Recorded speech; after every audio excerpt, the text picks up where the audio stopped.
Umesema kwamba yule mganga mkuu mlikuwa mnashare nesi. Kwa hiyo akawa amekuchukia.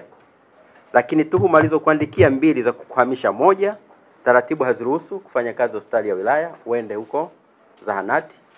Lakini pili, tabia mbaya na tuhuma za kufanya mapenzi na wagonjwa katika chumba cha upasuaji.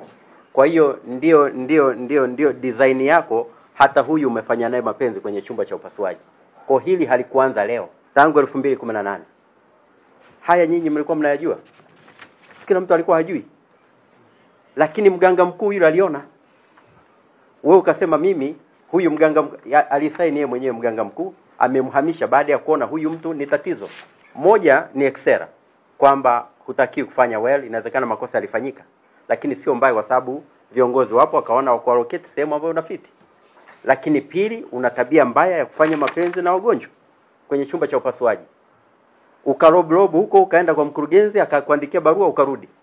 Umerudi, amekuja kujirudia baada ya miaka 5 siji 6. Kwenye chumba cha upasuaji hicho umefanya mapenzi na hiyo binti. Manake ni tabia yako, mazoea. Kwa hiyo huna haja ya kusema kwamba alinisingizia. Kwa hiyo hawa nao wamekuja wamekusingizia. Wakusingizie kesi hiyo. Huyo binti na mume wake walikuwa namjua mganga mkuu. Mwaka 2018. Rasi haupo mkoa huu, mimi sipo, mheshimiwa mkuu wa wilaya haupo. Inawezekana na viongozi wote hamkuepo. Lakini nyaraka zinabaki. Kama tabia unayo ipo tu. Hii tabia huyu bwana anayo, sio kwamba anasingiziwa. Kwa bwana mkurugenzi, umefanya kazi nzuri tu, umechukua hatua ya kumsimamisha. Lakini haya yote yanafanyika yote, ndugu zangu. Wewe mganga mkuu haupo hapa. Hebu usimame. Ni kijana wala sio mzee, una shida gani? Haya yote huwa unajui wewe.